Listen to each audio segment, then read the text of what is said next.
In this video, I'll just be giving general tips on how to survive in Dandy's world. I feel like that distractors have kind of just become too popular. People rely on them way too much, in my opinion. So I'm here to just kind of like help people understand how to survive without a distractor, because this is a survival game, and you don't need someone dealing with the twisteds at all times to live. So if you want to get better at solos, this video is for you. Also, if you enjoy the video, please subscribe. I'm trying to make it to 25k before the end of the month. I hope we can do it, but anyway, thank you, enjoy the video. My main tip for surviving is to make sure you pick a good tune. So if you're looking for survival, especially in solos, you're going to want to pick a tune with good extraction, but also good movement. So I would recommend tunes like Yada, as she was released recently, and she's actually a very good solo tune. And we have Louis. I think Louis is also a very good solo character, as he has good skill check, but also is very fast. Of course, you have to be hurt, but it's okay, he could still be very good on 2 hearts. Tegan is a very good pick, as she can heal herself, and her extraction is just average. Bobette could also be a pretty good solo character, but she doesn't have the greatest extraction. Those are like the main good solo characters, but you can pick pretty much anyone, just make sure that they have good extraction. So for me, I'm gonna pick Louis, as I feel like he's a very good solo character. For your trinkets, always use mag part, as you're gonna want the fastest extraction possible.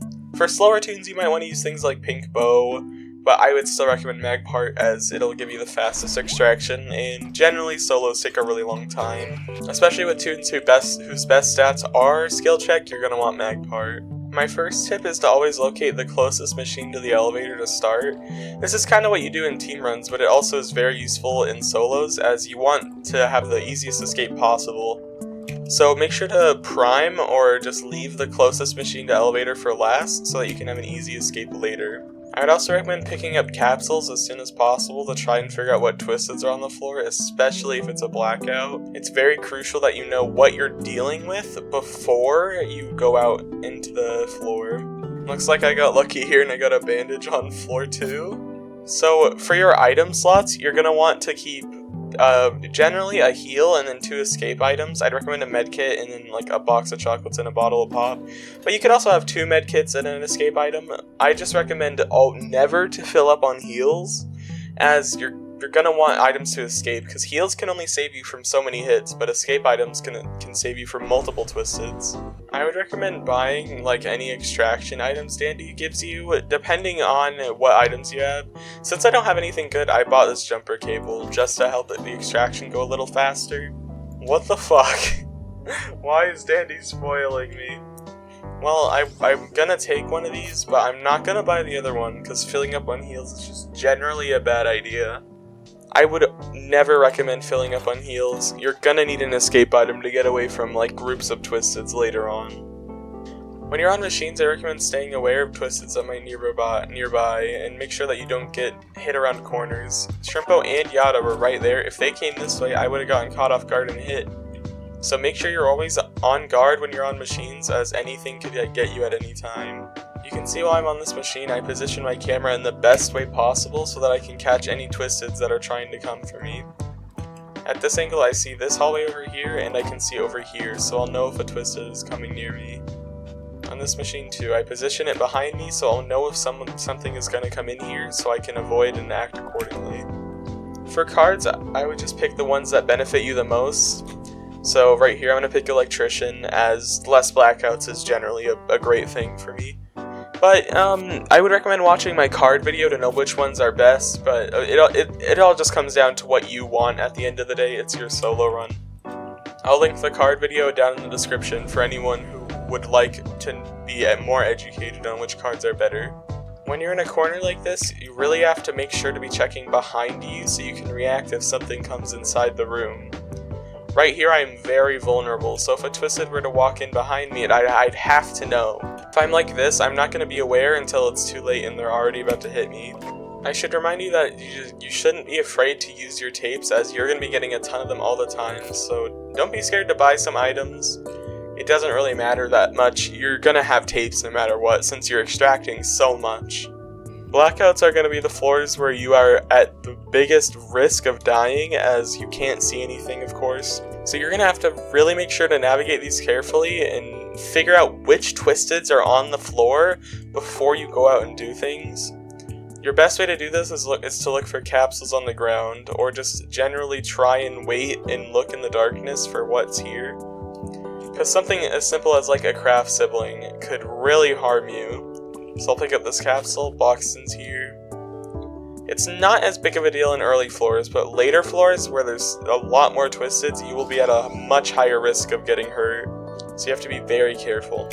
On this floor I ended up getting scraps, which means I should just stay as alert of my surroundings as physically possible. The craft siblings are actually the most threatening twisteds you can encounter. You have to be super careful and make sure you don't get hit by them. Mains are genuinely less threatening than the craft siblings, like, simply because of audio cues, the mains are less of a problem. So just, no matter what you do, keep track of where she is, or where the craft sibling is, so that you don't get hit. So right now, I know she's over there near busted elevators, so I'm watching right there, and she was about to hit me right there. But thanks to me keeping an eye out, she wasn't able to hit me while I was off guard. So, you know, that's just what I mean. Just make sure that they never are able to catch you off guard. Blackouts are another thing where you're kind of just out of luck, and you gotta hope that they don't find you. There's really not much you can do in blackouts. It's pretty helpless. Dude, I don't know what's going on this run. I don't want your fucking bandages.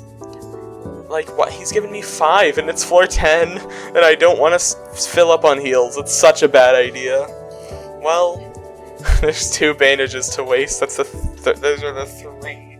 That's the third one. This is a good time to mention that the floor number actually matters a lot when it comes to what maps you're gonna get. So floor 6 and above, you can start getting the diner and the greenhouse. Floor 11 and above, you can start getting the warehouse and the gift shop. And then floor 16 and above, you can start getting Astra's room and Shelly's room. These are just the general map spawns, and they start spawning on specific floors.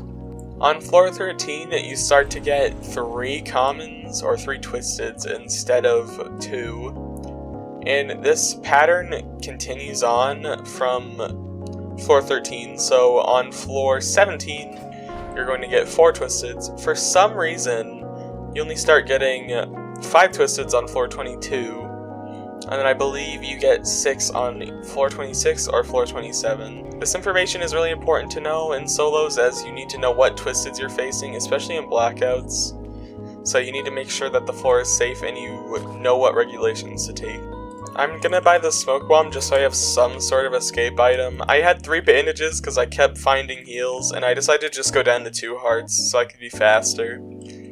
I would just say always keep at least 1 escape item. Usually I would recommend having 2, but 1 should be okay. Just having 2 heals is a lot, and usually you don't need that many because you're not going to get hit that often. This is kind of a weird tip, but I still think that it's very useful. So whenever a twisted is like going in your direction, but you want them to turn around, you can get seen for a second and then go behind something so that they turn around and go away. Right here you can see I really wanted to get to this last machine, but Finn was in the way, so I get spotted on purpose so that he turns around and I can go and get the machine. This is actually a really common practice amongst people who are mechanically good at the game, and I would recommend doing this if you just need to get somewhere, or if like you're in a corner and a twisted's coming near you, you can get seen and quickly get out of line of sight so that they go away. It also works with goob and scraps if you want to bait their attack, or you can just bait their attack and run around them, so that, because they're not going to have their ranged attack up until later, so